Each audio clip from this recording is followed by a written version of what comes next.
we were traveling up the West Coast in a rental car, in a Taurus, and I was doing my homework in the back seat. I was like homeschooled in 10th grade. So that was when we made this trip to San Jose and came to see you guys for the first time. And it's wonderful to be back here and have so many of you come out this time around. It's amazing. Yeah. We're a very forward-thinking company, apparently, having you here when you're 16.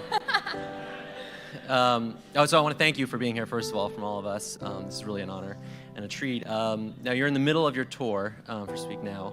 And I know that you've posted some videos to your channel, sort of outlining your tour and specifically your trip to Asia. And I want to show a clip from when you were in Singapore. Now you're in Chinatown, but the Chinatown of Singapore. Is that right? Yes. Okay. We started out the year going on tour and started off in Asia, and then we were in Europe for 2 months. So it was like 3 months of major worldwide touring. So Singapore was the first place that we went on the tour. Cool. All right, let's roll that clip. Watch it.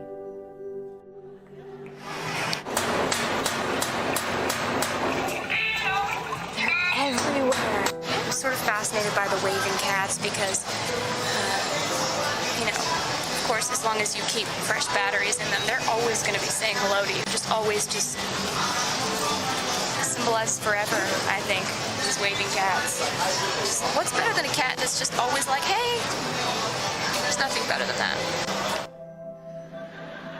So this, of course, has all the makings of a viral video. I mean, there's a big celebrity. It's a global thing. There's a cat in the video. That'll do it. I think that you just said it. That's the essential ingredient, is a cat. Now, your YouTube channel is very viral. popular. I know you have over 500,000 subscribers that get your vlogs when you post them, which is really cool. I wanted to ask you off the bat, how important is your channel and social media in general as a tool for expression, but also for connecting with your audience? I think we've all seen the effects of social media and how that can connect people. And for me, I grew up when that was just about to set fire to the world. You know, I think in 7th and 8th grade when everybody started having a profile online, and everybody was, it was all about who's your friend and who's commenting on whose page. And then it became the YouTube generation where everybody's looking at videos, everybody's making video blogs and, makeup tutorials or this or that, or back to school outfit shopping. Everybody is kind of catching on to communicating by making videos and learning how to edit them. And I think it's fantastic because it's just a new skill set for this new generation. Mm-hmm. And I would be remiss if it were a YouTube video interview and I didn't ask you if you had any favorite, I know you're really busy, but do you have any favorite YouTube videos or channels that you like to watch? Yes. I have watched this one like 3 times this week because it makes me so happy, and it's got these like 5 or 6 lion cubs, and there's the lion trainer, and you're like, oh, the lion cubs are cute, and they're walking around, and then they jump up on the lion trainer and they start hugging him. And then they're like making all these little lion sounds that you don't know. You don't know what the sounds are that lion cubs make, but it's amazing. It's this like they're like hugging him, and he's like, oh, you always go for my hair. You keep going for my hair. And then he's like, oh, you're telling me stories. What? Where was this zoo? It's amazing. It's because he's like Scottish, and they're like hugging him, and they love him so much. And cool. I don't know. Just watch it. Well, I guess everybody's going to run, and that's going to be popular now. So, this isn't just our interview, right? This is also your fans' interview, and you have some very rabid fans, the Swifties, right? I believe is how they call themselves. I know. I think it's so cute. They came up with that. They're very serious, by the way. They don't mess around. They submitted 30,000 questions to this interview, and over so many over questions. They're so votes. Curious. Yeah, so we only can do a few of them, and we also have some from Google. But the biggest topic by far was songwriting, because I think that a lot of your fans have a big connection to the stories that you tell in your songs. And so let's start with that topic. And this one comes from Panda Bear Lover 13. I mean, a lot of the usernames are not meant to be read out loud, so we just have to. This is from Florida. Which comes first for you as a songwriter, the music or the lyrics? I think for me, it more comes as a general idea. And my favorite thing about songwriting is that it's so spontaneous and unpredictable what's going to hit me first, whether it's going to be a general thought like for example, I'll be going through something. When I wrote the song Love Story, that's a song I wrote sitting on my bedroom floor because I liked a guy and my parents didn't want me to date him. And so I got this idea in my head. It just popped into my head. You were Romeo, you were throwing pebbles, and my daddy said, stay away from Juliet. And I didn't know where in the song that was going to fit, but I just started there and I built out from there. And it's crazy how the fastest songs that I write end up being my favorites. Mm-hmm. The ones that just happen in just a surge of idea, a surge of inspiration. And it's usually something I'm going through at the time. It's very hard for me to come up with just some random metaphor for a situation if I'm not going through it or haven't recently just gone through it. Mm-hmm. But I think when I was growing up, my mom talks in metaphor a lot. And so I think I grew up just understanding metaphor and just kind of loving that, how you could take something you're going through and speak about it in a different way that applies how you're feeling to something completely different but connects it. So I think for me it starts as an idea and a feeling and an emotion. Yeah. We had a lot of questions about the process from budding songwriters who submitted questions that are big fans of yours from Buffalo and a bunch of different places. And we were wondering, is there one favorite part of the songwriting process that you have? I mean, is it when you get that idea, or when you're sitting on the floor in the bedroom, or Yes. Is it when you're in the studio? There are several moments in a song. And I won't finish a song if I don't have these moments where you go, ooh, ooh, ooh, ooh, ooh, like after you write a line. And it's always that same feeling of like, oh, that's exactly what I meant.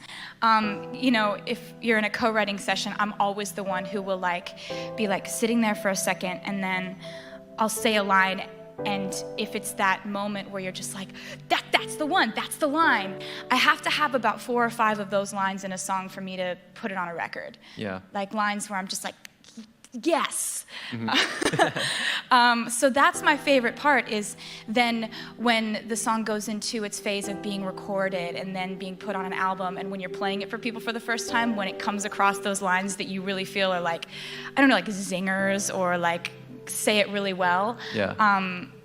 I love watching people's reactions if it comes across, if they get those lines. I'm like, yes, knew it.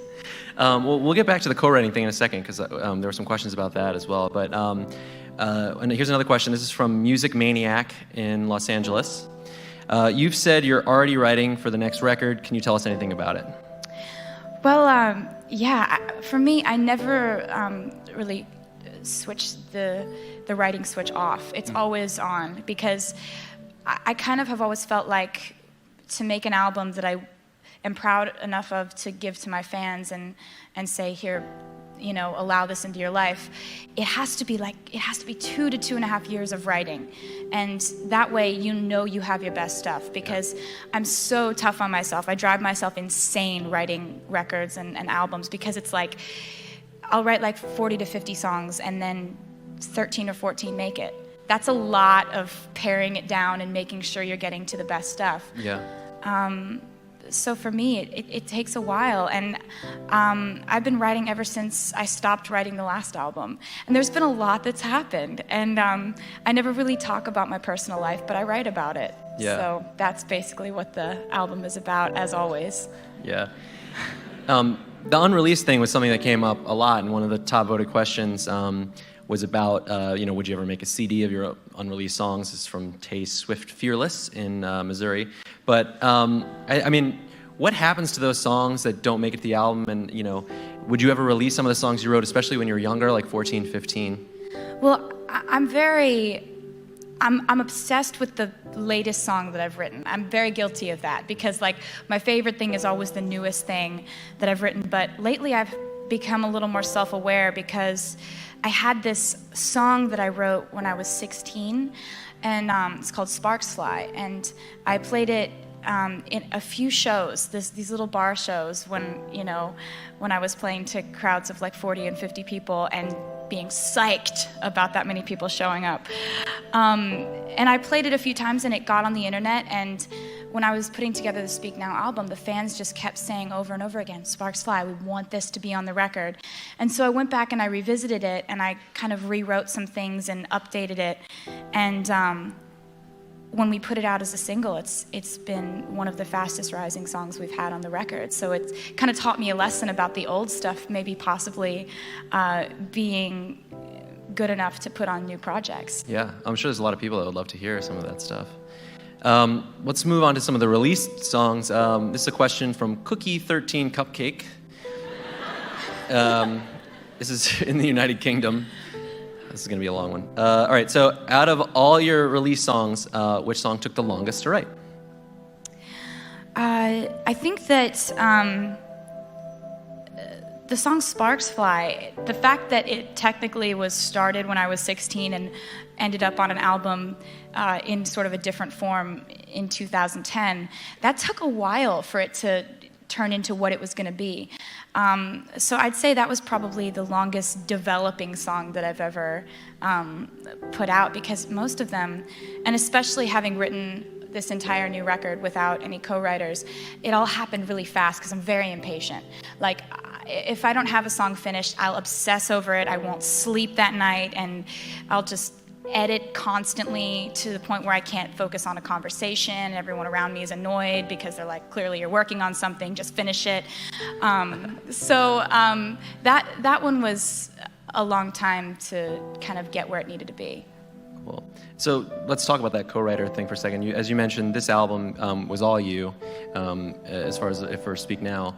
But you do often work with co-writers. And how do you decide if you're going to write a song with a co-writer or whether you're going to tackle it yourself? Well, there are a bunch of different circumstances that could bring about a co-write. If I'm writing for somebody else's project, that's always exciting for me. Like, I love to put myself in somebody else's shoes and think about their style of music, incorporating their storyline, what they're feeling. It's really fun for me to do that. So I love, writing for other people. And then, if I'm working on an idea, but there's like a stopping point where I can't really figure out like where this chorus is going, or if my hunch is right about the hook, or things like that. If there's a definite stopping point, I'll bring it to a writer that I trust or a writer that I admire, and just ask them what they think. A lot of times, co-writing, I write really well with people who don't even play instruments or sing, because a lot of times my best co-writers are just really great at giving advice. Like, do you think this chorus is too long? Yes. Like, thank you. Yeah. Is there anybody you're working with right now that you could talk about? Yes. For me, since I write so much and I don't know what's going to end up on the record, it's I never want to say, well, wrote with this person, and because then what if it doesn't make it on the record? But of course. And then writing for some other people's projects, in which case I feel weird talking about it because it's like their project. So so yes, but okay. Yeah. This was a popular. A lot of votes for this question. This is from Quadratic Formula in Michigan. It's appropriate for the Google. Wow. Do you sing your own songs in the shower? Yeah. Awesome. That's great.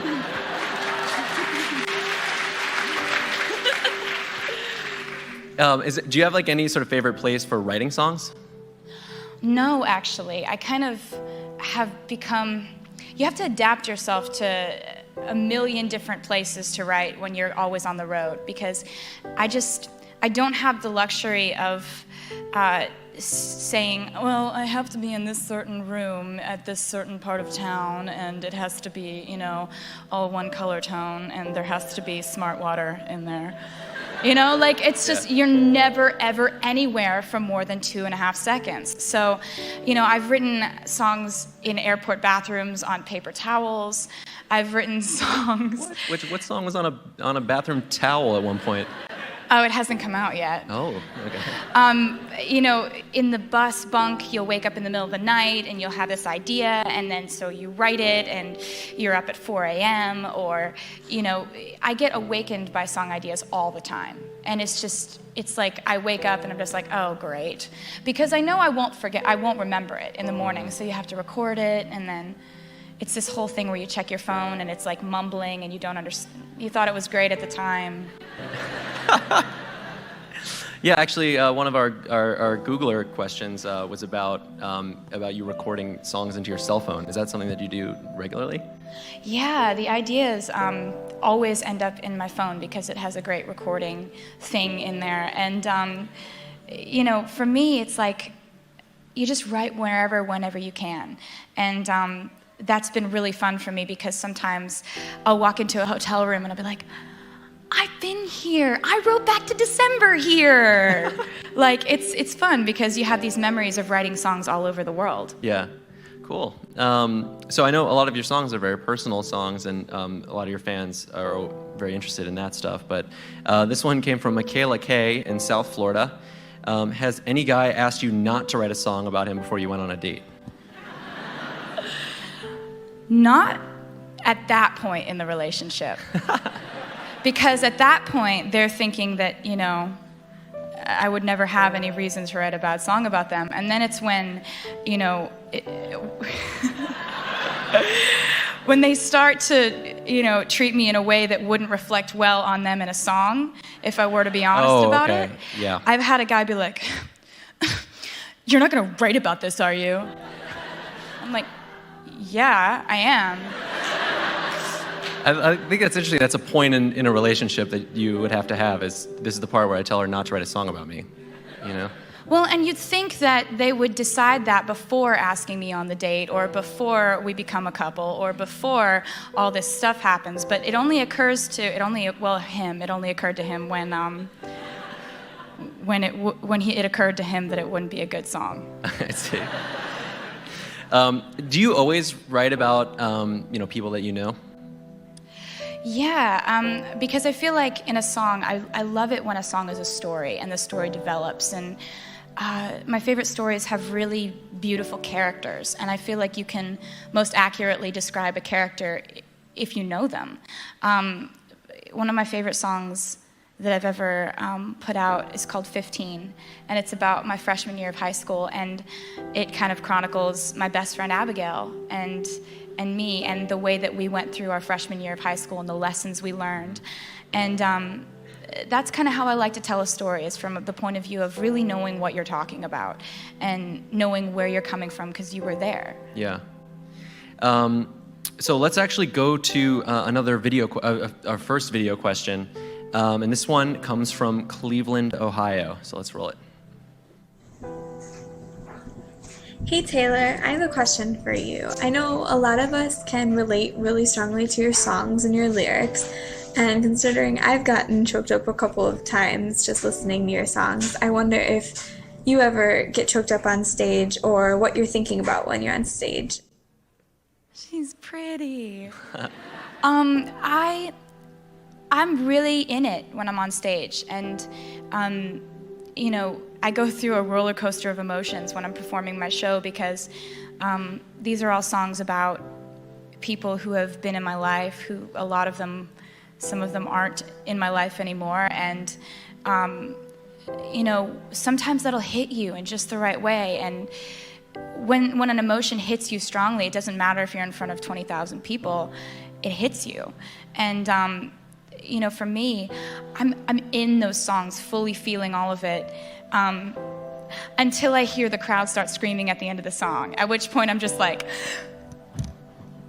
can't stop smiling, because my favorite sound in the world is the sound of thousands of people screaming all at once. It's a really amazing sound. And so I'm completely feeling all the sadness and frustration and anger and hurt, and then the crowd starts screaming, and then everything is right in the world. Wow. Well, we'll talk about the tour and some of that stuff in a second. I want to ask one more Googler question about songwriting, and that was, has that process that you sort of talked about earlier, has that changed over the years? Because you know, you've grown up a lot, and everybody's heard you sort of grow up. Yeah, I think it really has. I think that you can only hope that as a writer you start trying different things and you try different chords or different structures of songs, different beats that you've never really explored that path before. You know, and I think having always been a writer first, I'm obsessed with the syncopation of the way that words sound when they're said a certain way. And once I've kind of done something once, I always want to go to a different direction and never repeat myself. So as a writer, I think that I've always hoped that my music would constantly be changing because you never want to make the same album twice, the same song twice. And, you know, my greatest hope has been that as I grow, my fans will grow up with me, and as I change and my life changes, my music will change as well. So wish me luck there. Let's talk about your fans a little bit more. This is a question from Canada, from YouTube. What was the funniest thing a fan has ever done to get your attention? Well, there's a lot of that lately because we have this thing called the Tea Party Room. And, you know, I have like 4 or 5 meet and greets before the show. But after the show, there's a meet and greet for surprise people who did not know that they were going to get a meet and greet because they were picked for the Tea Party Room, which means that they were like going crazy, dancing the whole time, dressed in some absurd, crazy costume from one of my music videos, or just knew every single word and were just screaming the whole time. Like, people get picked for different reasons, but it's been crazy lately because a lot of people have been going for the costume route. Really? So we'll look out and like, my guitar player will like lean over to me and be like, that girl is dressed like a chicken. And I'm trying to find the meaning. I don't know why, but you know, we'll look out and there's like a Santa Claus. And these are just, or that like person had a Santa Claus people who've like outfit? duct taped their entire body in neon duct tape. Or people who have just like made giant cupcakes around themselves and they're this big. Or people who have like dressed up from the Mean video or something like that. But then there's just these ones where like the girl's dressed as like, there's like a clown and a starfish. And we're like, I don't know why, but I love it. Like, and so there's been a lot of costume stuff going on lately on the tour. So if you look around and you see someone dressed up as a giant cow and you don't know why, we don't know why either, but it's welcome. Now, this is I Love Swift 1 from Toronto, another Canada question. Has a fan ever made you cry? Yeah, you know, for me, like, it's never gonna be okay no matter how many times I see little kids with cancer. Like, there's at no point do you ever become accustomed to it. At no point do you ever just brush it off and say, oh, well, there's another kid who's dying. You know, and over the years, I've toured in these places, and you see, like, a little girl who come through, and she's, like, so full of life, but she's lost her hair. And then you come through a year later, and you're like, hey, Lexi, how are you doing? She's like, I'm doing good. And then her parents update you, and then you come by, like, a year and a half later, and she's not there. So it's... Yeah. Yeah. You have all these fans all over the world of all different ages and types. And, you know, when you were young, did you think there would be any other career paths that you were going to take that you might not have ended up in this way? Yeah, I mean, ever since I was a little kid, ever since I was like 8 years old, my dad has been telling me to save my money or invest in utilities. What? And because my dad is a stockbroker, and he lives and breathes it. I mean, he's like, my dad is so passionate about what he does in the way that I'm passionate about music. This guy lives for being a stockbroker. That is his thing. Like, and anybody who talks to him, like, he'll talk about me for the first 5 minutes, and then it's like, well, say, what are you investing in? Like, and I mean, it's just like, he loves it. And so I thought, like, I didn't know what a stockbroker was when I was 8, but I would just tell everybody that's what I was going to be. Like, you know, it would be at like, you know, first day of school, and they're like, so what do you guys want to be when you grow up? And everybody's like, I want to be an astronaut, or like, I want to be a ballerina. I'm like, I'm going to be a financial advisor. And I don't know. I love my dad so much because he's so gung-ho for his job. And I just saw how happy it made him. And I just thought, like, I can broke stocks. Like... Taylor Swift, commodities trader.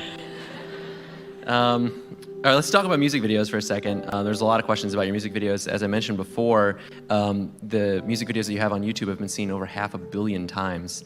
What was your favorite music video to make and why? That's from Sophie Carey in London. My favorite music video to make.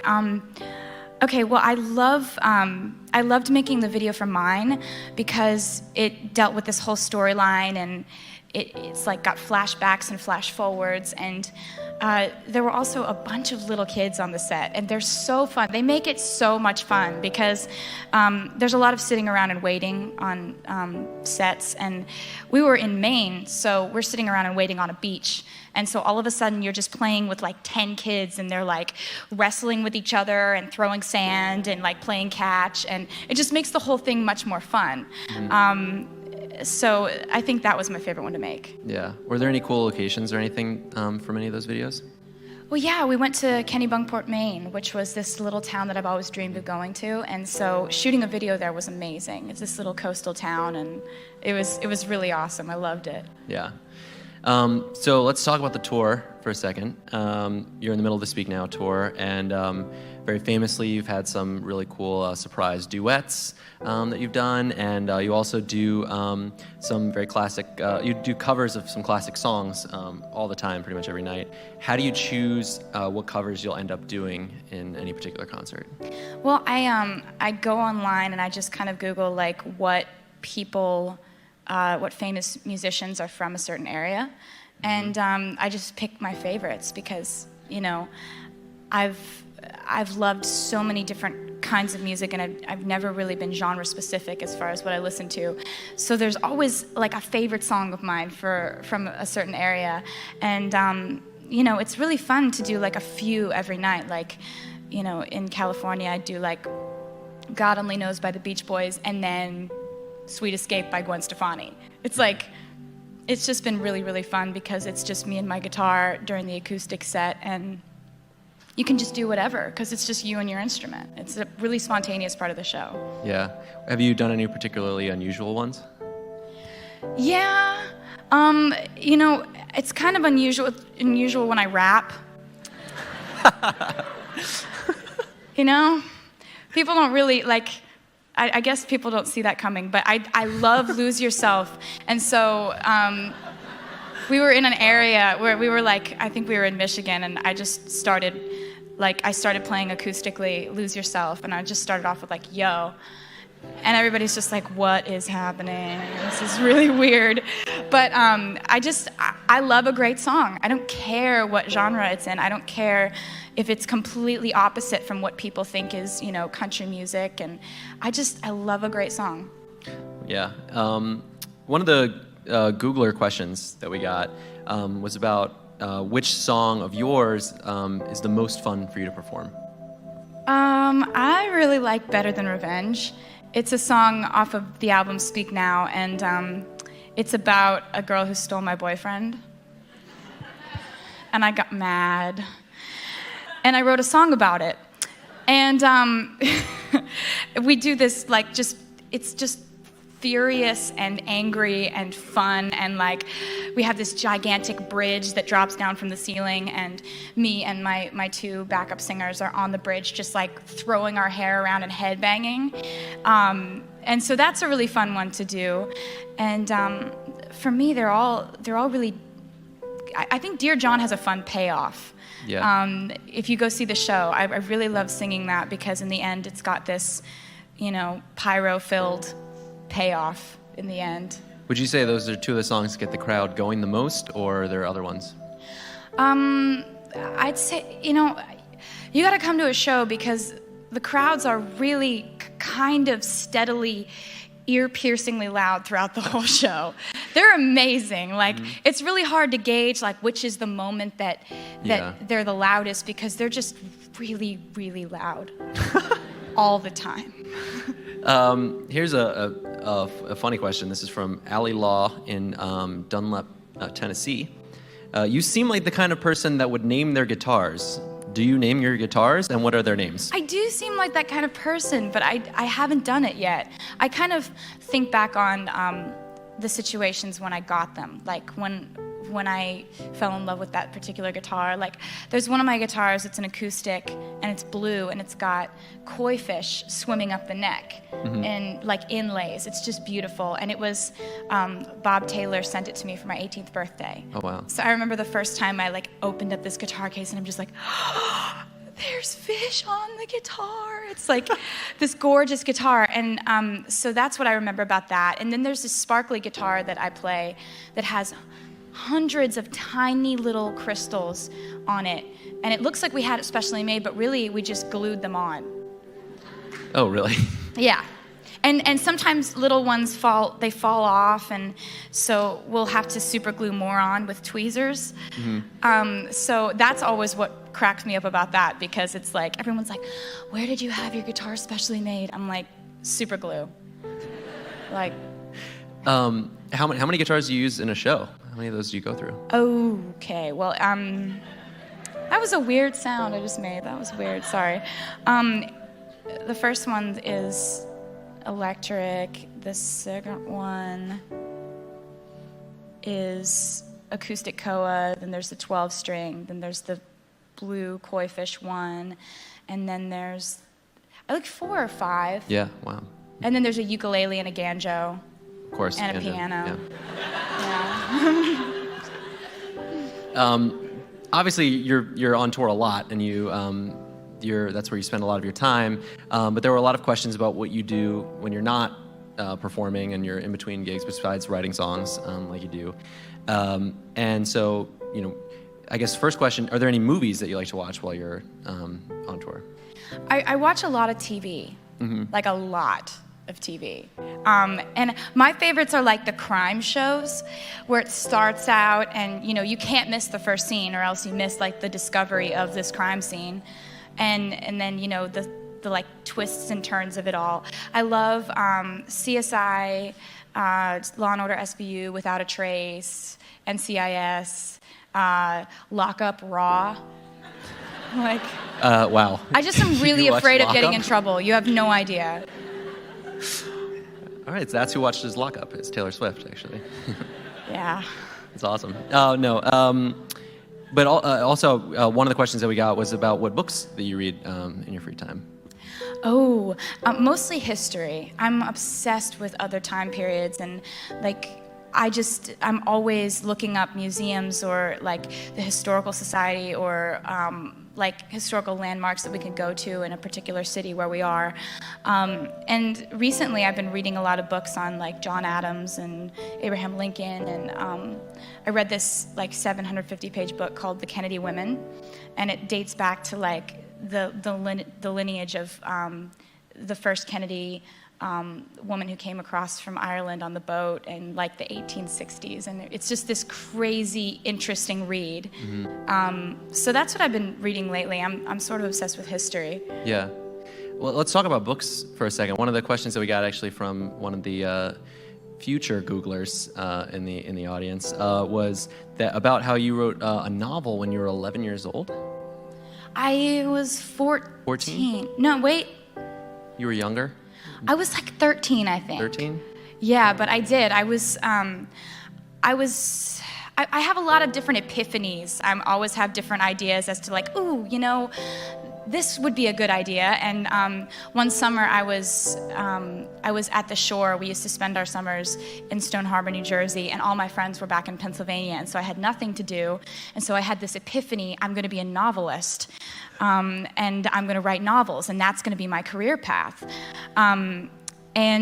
So I would write different chapters of this book and send them back to my friends, and I'd write them into the book under different names, but totally describe their personalities. And it was a really fun way to spend the summer. And my parents were so frustrated because I would never go outside. I'd just be like locked in this little study with my computer.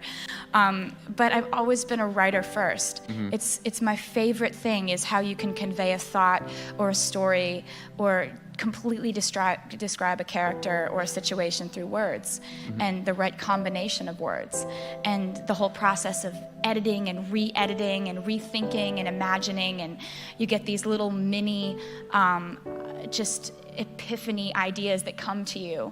And I think that that's what I loved about writing the novel, and it's what I love about poetry, and it's what I love about songwriting. Yeah.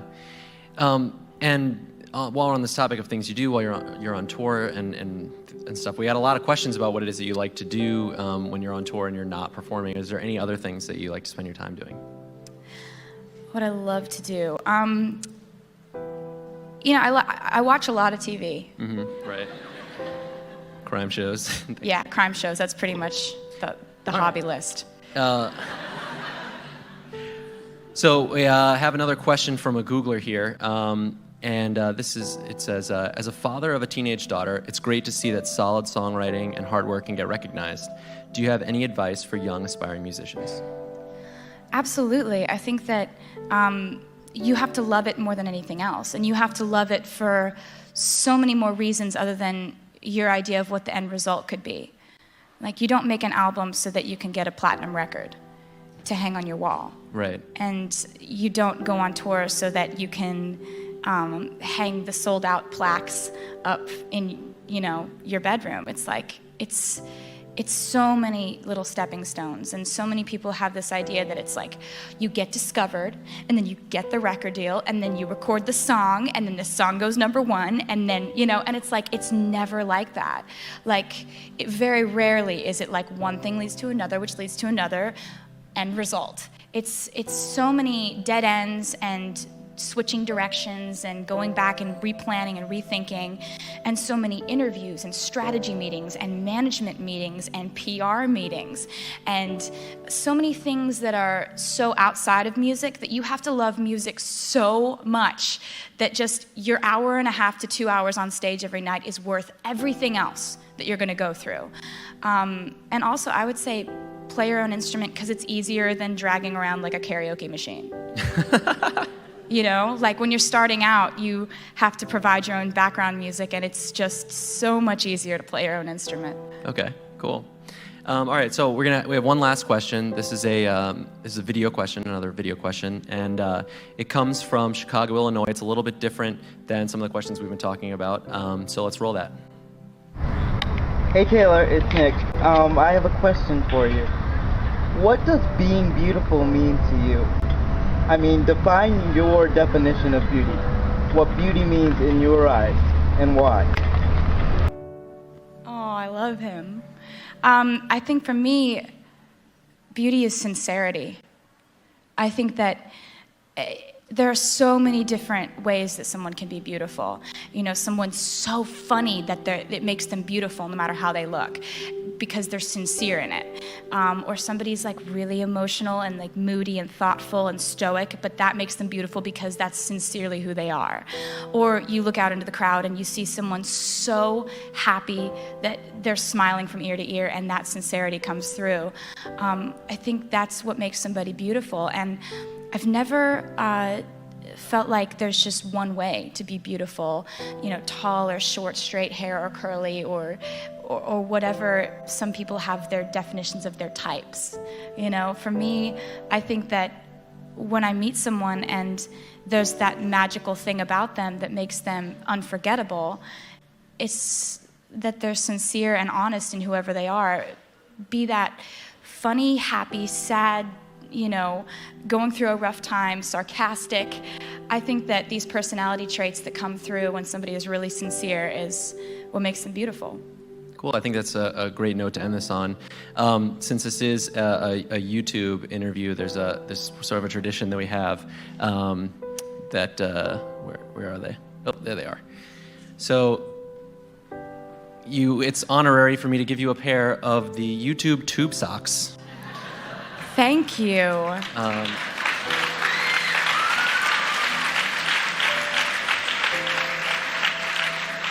And I'm sure I can wear these with sandals, and you're going to be wearing those. Are going to look so great. They'll be really great for you on tour. Now, we actually, we handed out some tube socks to people that were coming in. Who got tube socks here? So we actually, there's a thing inside. Everybody all of you guys that got tube socks, you're actually getting tickets to Taylor's show tonight. So I will see you later. let's hear it one more time for Taylor Swift.